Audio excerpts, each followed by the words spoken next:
Hello there, and welcome to my latest video. I guess it's a re-edit video about the JFK hit and all the different things that they're not telling us. People who are involved and whatnot, the real people who pulled the trigger, triggers. But firstly, before we begin, I would like to say check the description section, the video's description section below. There'll be a full bibliography citations list. And what are we looking at here, you might ask also?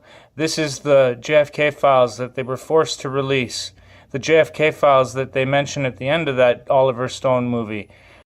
The JFK files that everybody was waiting to be released. And there was almost 7,000 different file headings, something like 6,685 files. And this is just what I had a chance to look at while we're watching this video.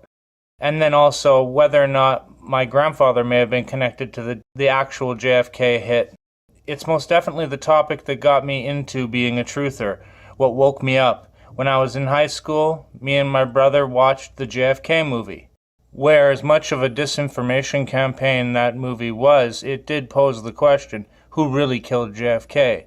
And obviously later, finding out about Bill Cooper and the fact that he had analyzed the Zapruder film showing that the driver of the car, Greer, was the one who ultimately got the kill shot, to guys like Jack O'Halloran, son of the infamous mob boss Albert Anastasia, who was there that day, who saw the power players the night before at a party called the Arabian Nights.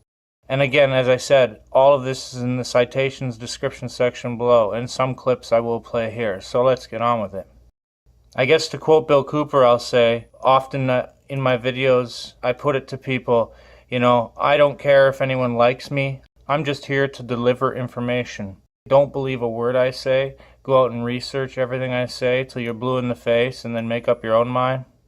Because as I said before, for me, what ultimately set me on the path was that JFK movie. And afterwards, me and my brother looked at each other in shock and horror, even as Canadians, growing up with that whole urban legend around, did Oswald actually kill JFK? And we thought, well, at least I thought, if they're willing to sacrifice a king in this day and age, what else are they willing to lie about?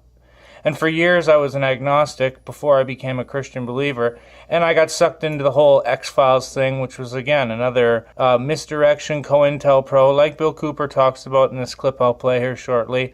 This Operation Majestic that was designed to create a disinfo campaign about aliens. And the idea that basically the main reason why they killed JFK was because he was going to reveal to the American public the existence of UFOs, of the cloning centers, and all the things that guys like Donald Marshall talk about. And in addition to that, he pissed off the military by not backing them in Vietnam. He was going to break the CIA up. And so ultimately, it was the Trilateral families and the Bilderberg group that ordered the hit.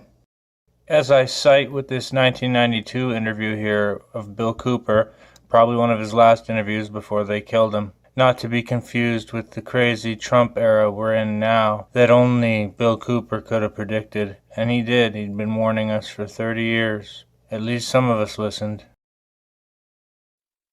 I was in a bookstore one time and I was looking at the magazine rack. I'm an avid reader and I'm always in bookstores. And this one day I saw a magazine just popped right out at me, at UFO. And I picked it up and I looked inside and here is Majestic. All right there, and even the people who had been named to implement the plan were the ones who were actually implementing it. William Moore, Stanton Friedman. I'd never heard of Jamie Chanderay, but he was named, and they had brought out a supposed genuine document called the Eisenhower Briefing Document, which in reality is a fraudulent document. It's a fake, and it was created to implement the plan Majestic to either indoctrinate the public on what the government wants the public to perceive as happening, or to steer researchers away from the truth, or both. So this wasn't revealing the plan of Majestic, but it was actually implementing the plan. Implementing the plan against the public. It was a psychological operation against the public. So this is what you saw.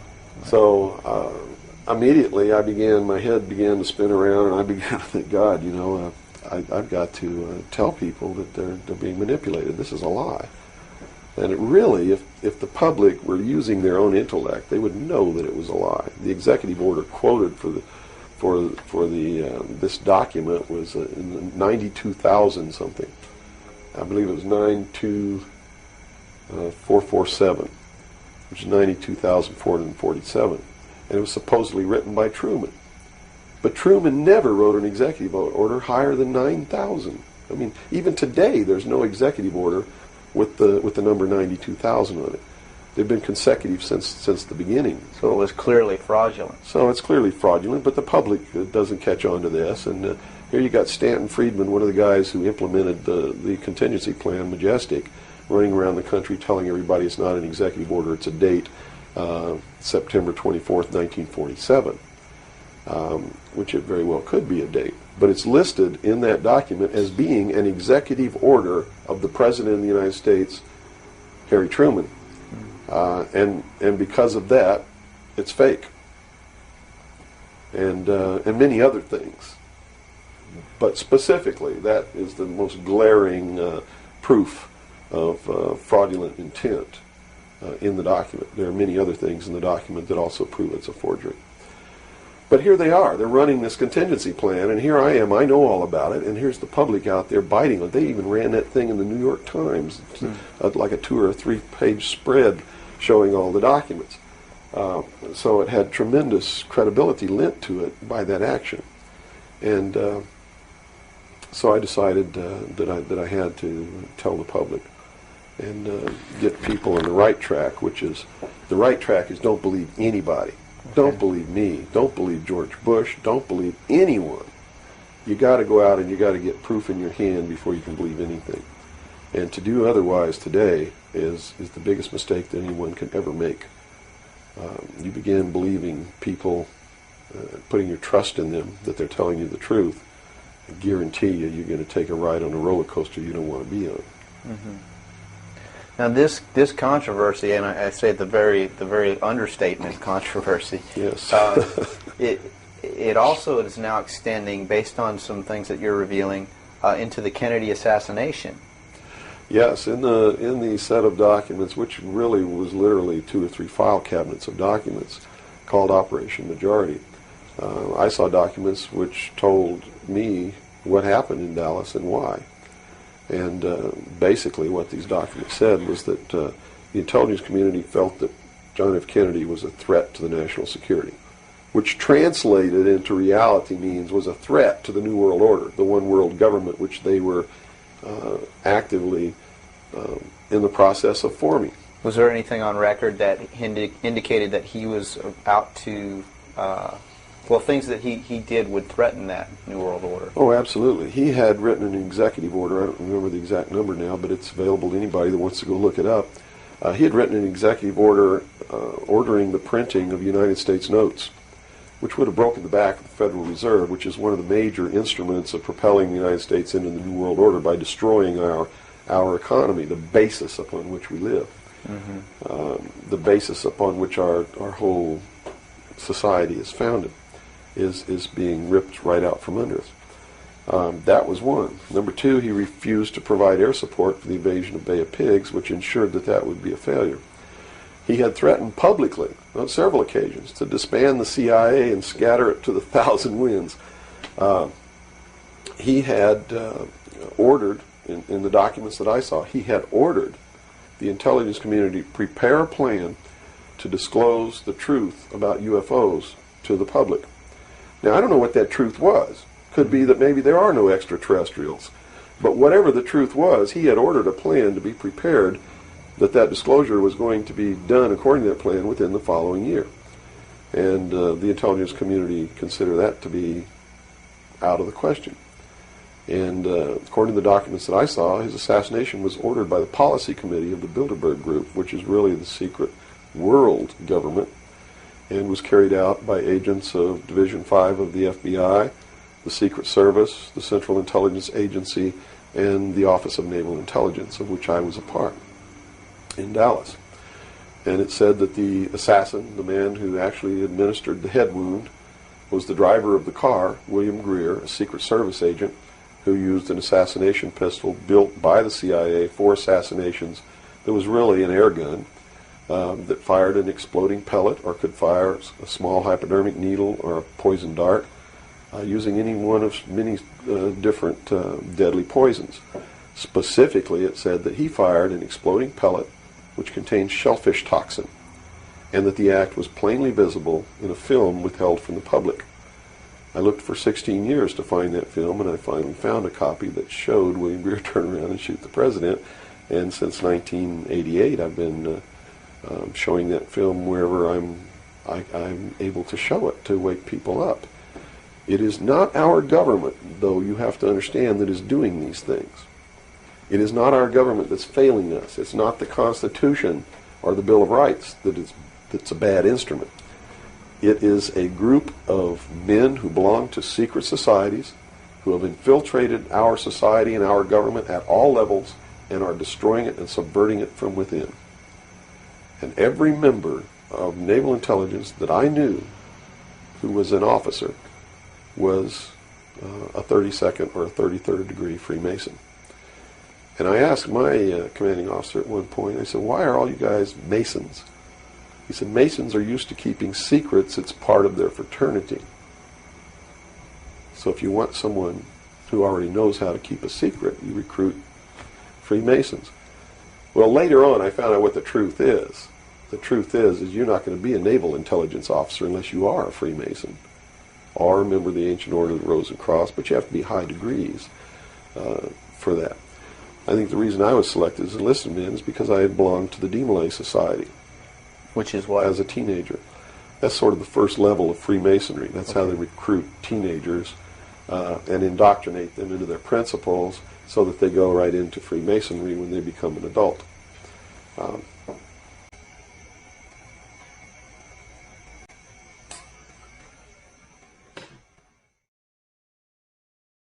So after seeing that, and him talking about the Masons that were involved in everything at that level, I figured, knowing the way organizations like that work, where if you're high level and you have clout or you have dibs, you have station, seniority, as some places would say, where if there was a call for someone to do a hit, in this case on JFK, like we're talking about, getting to the fact that it was George Bush and the CIA who carried it out for the Illuminati families, that's probably what got George Bush his seat on the Council of 13, up until recently as he just died. So Bush got Carlos the Jackal to do the hit.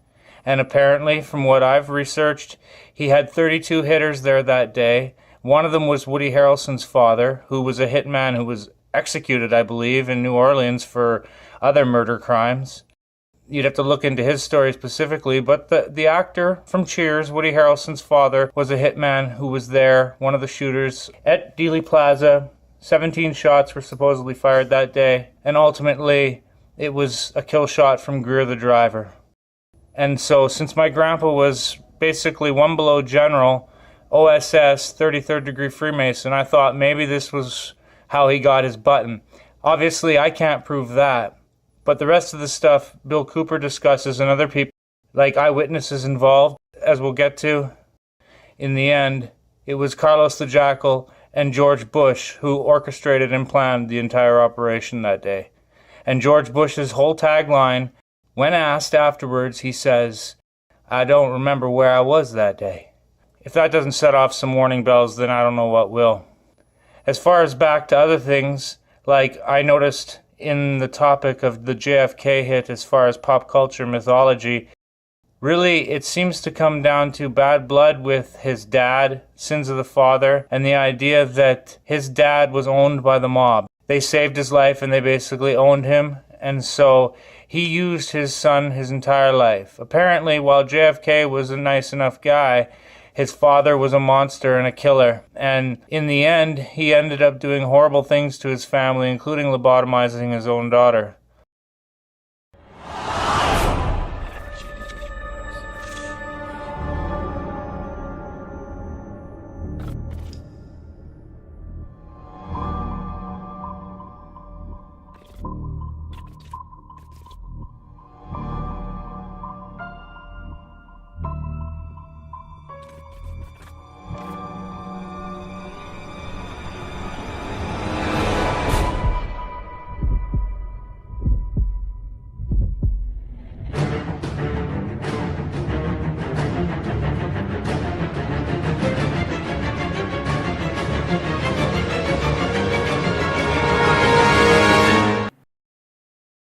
But I found it funny in recent pop culture, shows like Boardwalk Empire, which deal with the gangster era of the time, the bootlegging prohibition time, which Joe Kennedy was a part of. He made a lot of money bootlegging liquor. But Joe Kennedy's dad had also participated in the stock market crash. One of the guys who got that happening, the reason why that short sell happened, the dirty 30s, that poverty, that era. And so, in the end, he was then given the task through the mob controlling politicians. He was given the task of rebuilding the the SEC. Security and Exchange Commission, basically planning how the dollar works. And Geneva and the trilateral families, they lost the equivalent of billions. They hated Kennedy, Joe Kennedy. But in the end, when JFK was elected, according to Jack Halloran, who we'll get to a clip here of in a minute, Joe Kennedy, who had made all these promises to the mob to get his son elected president, he turned on them and told them to arrest his very good friends. Who was one person that was responsible for the death of John F. Kennedy? You'd have to say his father, Joe. You got to look at the fact of the coldness and the cold-heartedness of a man who lobotomized his own daughter because she had what we call today ADD and bipolar disorder. What person does that to your own family? Right. And John Kennedy himself would not have lived out his term. If you look into his medical records, he was a dying man. He was dying of 4 different diseases. They shot him up every single day just so he could function. Addison's disease is a deterioration of your back. He was well advanced into that. He had syphilis and 2 other diseases that were just, crumbling his body. And his father would rather see him die the way he died in Texas as a martyr than to see him die as a sick person in the family and put a mark on the family. But also I noticed, like I says, in the show Boardwalk Empire, they make Joe Kennedy out to be like a good guy. Like, they always make these gangsters out to be good guys. This all started with bootlegging and the stock crash in the 1930s. And so when JFK promised to reveal the truth about aliens and cloning centers, some kind of hybridization program, a deal was struck. He was going to expose the fake moon landing that they were planning and the NASA embezzlement scheme that was to come, all for the fake space program that Bill Cooper talks about.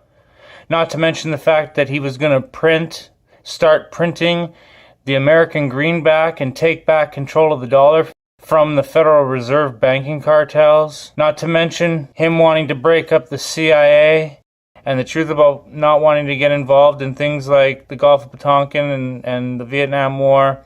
That was it. They'd had enough. This guy who'd been promised to be obedient and loyal wasn't. It was basically about sending a message at that point. And now they make cheesy TV shows about it. Chicago, the Windy City, long home to colorful citizens, but perhaps none so blustery as the man called Public Enemy #1.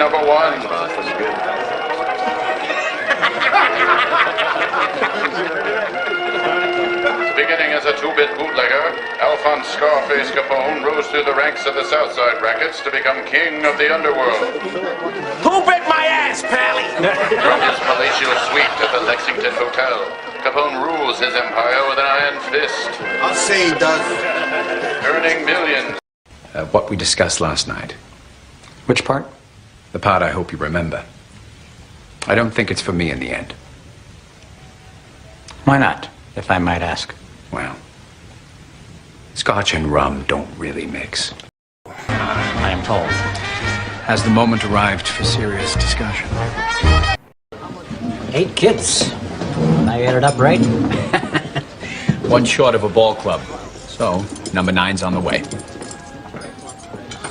Thought you were always on the road. When I'm home, I make it count. Another thing that I find is rather tacky or cheesy is the Mandela effect storylines I've been hearing lately. Recently as such, the idea that it was Jackie O who killed JFK. It's ridiculous. And as we're watching this looped video, how ridiculous I can't even begin to speculate on, because I can clearly see the woman's face and the sheer shock and terror in her face. I've seen it before. That's the face of somebody who freaks out when gunfire happens right beside them. And when Greer turned around and shot JFK in the face, he was already shot in the throat, as you can see in this repeating video. And Jackie was looking at him. She's trying to figure out what's wrong. Clearly something's wrong. She doesn't maybe know yet that he's been shot, although she's probably heard gunshots. There was also this Mandela effect thing saying that there was 6 seats in the car, then there was 4 seats. One of those clips is from a movie that started that rumor. But clearly Jackie O is not responsible, as you see the sheer shock and terror on her face. Like, a gun went off in the car and she suddenly climbed out the back way and was told to stay put, and she quietly shut up and probably spent the rest of her life living in fear for her kids. JFK was dying of 2 or 3 different diseases. He wasn't going to live out his term, and so it was just a sacrifice play. It was convenient. A guy who was promised to do what they said did the opposite, and they decided to make an example, and no president since then has argued with Bilderberg or the Trilateral families, the Illuminati bloodlines. So all that being said, I'll call it a video and I'll leave it at that. Maybe I'll play a little clip from JFK himself, and I'll just say peace out, everyone.